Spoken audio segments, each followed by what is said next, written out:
새로울 신, 매울 신, 무엇보다 믿을 신, 뉴스 신세계. 헬마우스 임경빈 작가 나오셨습니다. 안녕하세요. 안녕하세요. 네. 자, 오늘 MBC 라디오 시사 구독자 수는 96만 9천 명입니다. 방송 중에 97만 명 돌파할 수 있을 거라 믿고요. 봄 소풍이 다가오고 있다. 자, 오늘의 뉴스 만나보겠습니다. 한일 정상회담 후폭풍이 만만치가 않습니다. 여당에서 해명을 정부 여당에서 내놓고 있는데 네. 이게 해명이 되지가 않는 것 같아요. 납득 가는 설명이 이제 충분히 나오지가 않아서 답답해하실 분들이 많으실 것 같아가지고요. 저희는 다른 프로그램 하는 대로 따라가지는 않기 때문에 저희 나름대로의 방식으로 이 이슈를 좀 다뤄보도록 하겠습니다. 네. 그래서 오늘 여권의 이제 관계자들이 나와서 했었던 발언들을 직접 들려드리고 어떤 문제점들이 있는지 같이 좀 비평해보는 시간으로 꾸려볼 텐데 일단은. 먼저 한일 의원연맹 회장을 맡고 있는 정진석 전 국민의힘 비대위원장입니다. 이번에 이제 일본의 지지통신이라든지 우리 매체를 통해서 소개된 걸로 보면은 지난 10일에 미리 일본을 방문해가지고 기시다 총리의 이제 사과 발언이나 이런 거를 좀 부탁했다라는 얘기도 나오고 있는데 그 정진석 전 비대위원장이 오늘 CBS 김현정의 뉴스쇼에 출연해서 남긴 이야기입니다. 먼저 들어보시죠.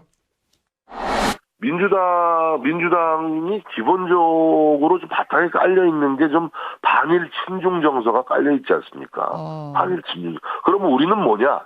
우리는 극일 협중입니다. 극일 협중. 그리고 저는 이미 일본을 우리가 추월하는 선상에 있다고 봐요. 네. 당당하게 일본을 대하자. 제발 알겠습니다. 좀 식민지 컴플렉스에서 벗어나자. 자, 그러면 이제 정진석 전 비대위원장의 말에 따르면 저희처럼 이번 한일 정상회담에 어떤 문제가 있었는지를 지적하면 다 식민지 컴플렉스 때문에 문제를 지적하는 사람들이 되는 겁니다. 그럼 이제 우리가 지금 현안으로 처해 있는 문제들에 대해서 비판을 하면 안 된다는 얘기가 되는 거기 때문에 좀 다시 좀 생각해봐야 되는 지점이 있는 것 같고요. 극일과 협중이라고 지금 표현을 했는데 그러니까 일본을 극복하고 중국과 협력하는 게 이제 방향성이다라는 얘기를 하는 것 같습니다. 근데 이제 바로 그렇기 때문에 이 시점에서 왜 우리가 굳이 일본의 사실상 항복에 가까운 태도로 이 문제를 풀어가야 되느냐, 긴급하게 처리해야 될 이유가 어디에 있었느냐라는 비판을 할 수밖에 없을 것 같습니다. 네. 추가로 협중이라고 지금 정진석 전 비대위원장이 얘기를 했는데 그러면 왜 이 대범한 결단이라고 지금 칭하고 있는 것들을 북한에 대해서나 혹은 중국에 대해서는 취할 수 없는 것인지, 왜 하필이면 그런 대범한 결단은 오직 일본을 향해서만 열려 있는 것인지, 그리고 저희도 여러 번 지적했습니다만 그 대범한 결단이라는 게 왜 피해자들을 도외시하고 피해자들하고 충분히 협의가 안 되고 피해자들이 반대하는데도 불구하고 펼쳐야 하는 것인지, 이런 부분들에 대한 설명이 더 필요하지 않나. 정진석 비대위원장한테는 저는 이걸 꼭 물어보고 싶어요. 김성한 대통령실 안보실장이 50여 회 이미 사과했는데 추가적인 사과가 무슨 의미가 있느냐라는 얘기를 했죠. 그리고 그 전에 박진 외교부 장관이 새로운 사과가 능사가 아니다 이렇게 얘기를 했어요. 근데 왜 본인은 사과해달라고 일본에 먼저 가셨어요? 그렇습니다. 네. 왜 외교부 장관이나 대통령 안보실 의지와는 그 말과는 정반대 행위를 하셨잖아요. 직전 여당 비대위원장, 여당 대표가 왜 이렇게 하셨어요? 어느 쪽이든 해명을 해 주셔야 되는 거 아닌가? 근데 이제 그런 행동을 하게 된 맥락은 저희가 이 신세계의 시간을 통해서 여러 번 말씀을 드렸는데, 그러니까 우리 외교부나 우리 외교 당국자들이 지속적으로 한일 정상회담이 개최되기 직전까지도 기시다 일본 총리가 사과나 반성 같은 단어를 직접 발화하게 될 거다, 직접 말을 하게 될 거다. 왜냐하면 김대중 오부치 선언 안에 그게 들어가 있기 때문에 그 내용을 말하게 하는 게 우리의 목표다라고 계속 이야기를 해왔었기 때문에 기대를 했던 건데, 그걸 못하게 되니까 이제 와서는 그게 무슨 의미냐라고 이제 변명을 하는 게 아니냐, 이런 비판을 들을 수밖에 없는 거죠. 얘기를 해야죠. 이번엔 좀 부족했습니다. 다음에 답방할 때 어떤 의사표명이 있을 거라고 기대합니다. 내지는 그래야 도리에 맞습니다. 라든지 이렇게 얘기를 해야 되는데, 사과라는 얘기 들으려고 그렇게 노력하다가 못 받고 나니까 그게 뭐가 능사냐. 심포도예요? 심포도? 저 어차피 심포도야 라고 하는 거랑 뭐가 달라요.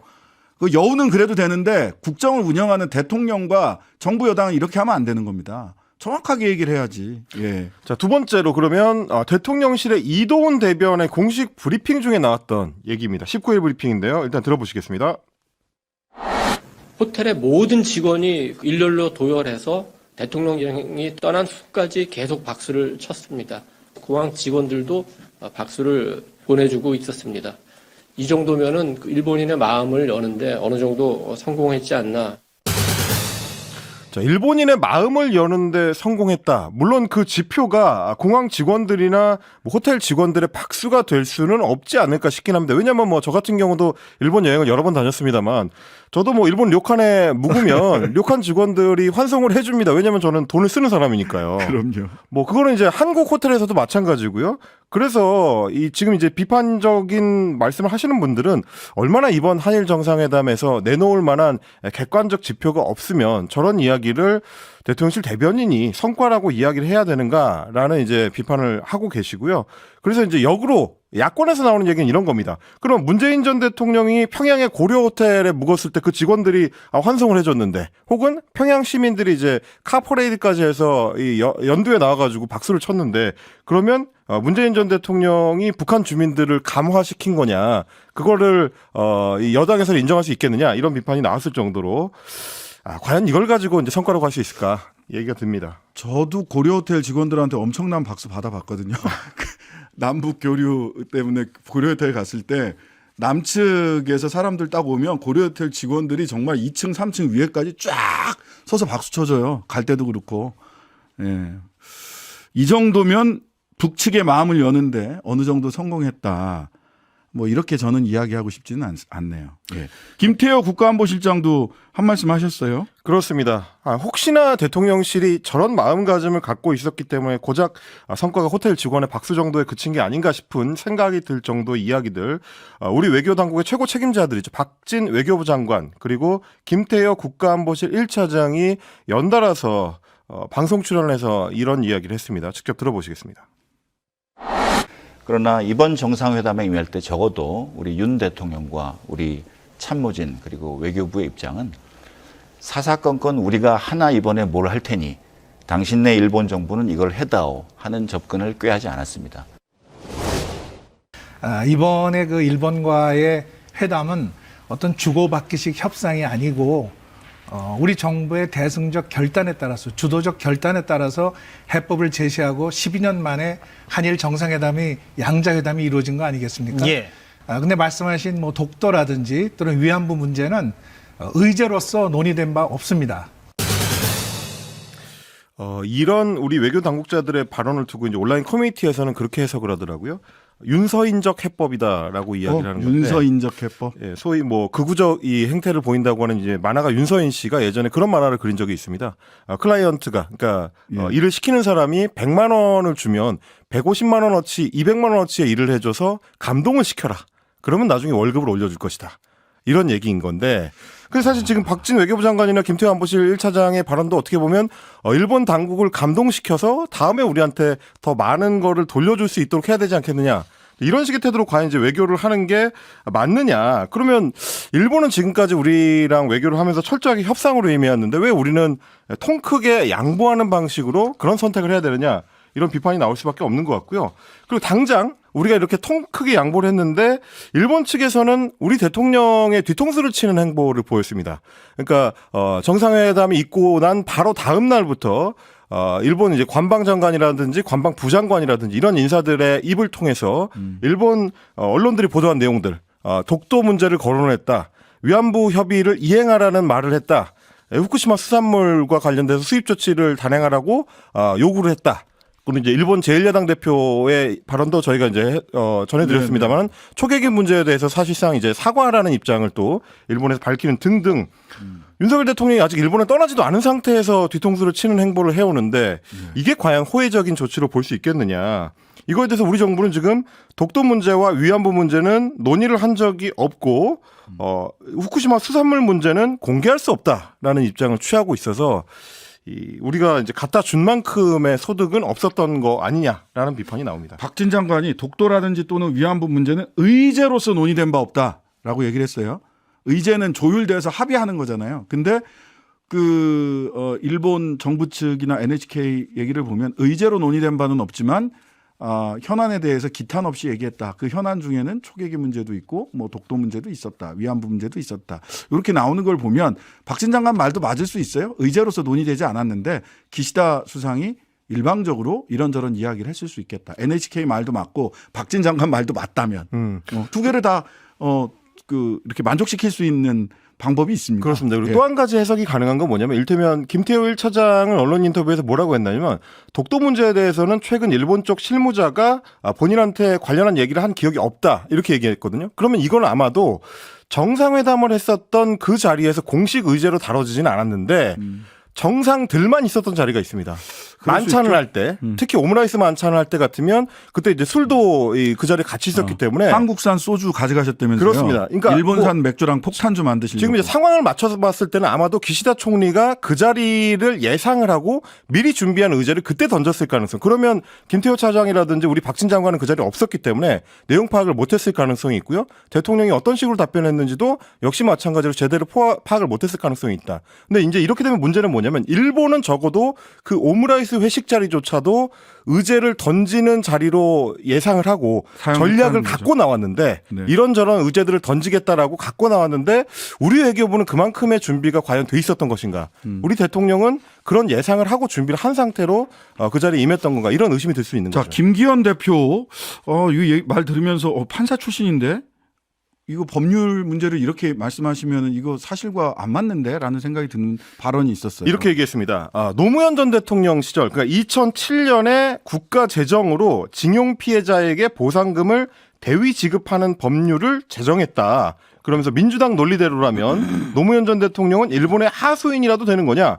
너 전 대통령이 하면 애국이고 윤석열 대통령이 하면 굴욕이라는 거는 해괴망측한 주장이다라고 이야기를 한 건데요. 그러니까 이제 2007년에 당시에 이제 강제징용 피해자들에 대해서 우리 정부가 보상금을 지급했던 게 사실 이번이랑 똑같은 어떤 논리적 구조 안에 있다라는 주장입니다. 전혀 다르고요. 이때 나왔던 법은 2007년 12월 10일 날 제정돼서 2008년 6월 11일 날 시행됐던 태평양 전쟁 전후 국외 강제동원 희생자 등 지원에 관한 법률입니다. 희생자들에게 위로금을 주는 법률입니다. 하지만 이번 제3자 대위 변제, 제3자 변제는 피해자들의 채권, 즉 피해자들이 위자료 청구권을 법원에서도 대법원에서도 인정을 했는데 이걸 없애는 겁니다. 즉 이 당시 노무현 대통령께서 말씀하셨던 것은 이 법안은 추진했던 법안은 이 권리와는 전혀 관계없이 위로금을 지급했던 거고요. 이번 건은 피해자의 권리를 아예 없애겠다라고 하는 거예요. 심지어는 대법원 판결이 난 권리를. 그렇기 때문에 이것을 동등한 선에서 비교하는 것 자체가 말이 안 돼요.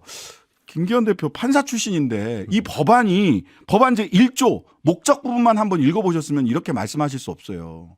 그래서 저희도 이제 이 시간을 통해서 2018년 대법원의 판결문을 읽어보시라고 말씀을 드린 건데요. 2018년 대법원 판결문에도 2007년에 노무현 정부에서 했었던 그 보상 조치에 대해서 분석을 하고 있습니다. 거기서는 분명하게 위로금의 성격이고 도의적 책임을 다하기 위한 것이었기 때문에 이게 개인의 청구권 문제와는 관계가 없다라는 결론을 내놓고 있습니다. 거기 뭐 그렇게 다 법안에도 그렇고 판결문에도 그렇고 다 그렇게 써 있는데 왜 그거 한번 안 읽어보시죠? 정부 여당의 당대표실이 일을 이렇게 하셔도 되는지. 네, 그러다 보니까 지금 이번 이제 한일 정상회담 최종적으로 우리가 얻어낸 게 뭐냐라는 비판이 계속 나오는데 조금 전에 일본 그 총리실에서 이제 밝힌 바에 따르면 이번 5월에 있는 G7 히로시마 회담에 인도의 모디 총리를 공식 초청하기로 했다고 발표를 했습니다. 근데 이제 우리 같은 경우는 G7에 대해서 초청해달라고 계속 요청을 하고 있는데 일본에서는 명확한 입장을 이제 확인해주지 않고 있는 상황이거든요. 네. 그러니까 최종적으로는 초청할 수도 있겠습니다만 결국은 계속해서 이제 결정을 미루면서 우리 정부의 좀 태도를 보려고 하는 일종의 이제 지렛대로 활용하는 방식으로 써먹고 있는 거 아니냐 이런 얘기도 좀 나오고 있는 상황입니다. 네. 자, 주 최대 69시간 노동.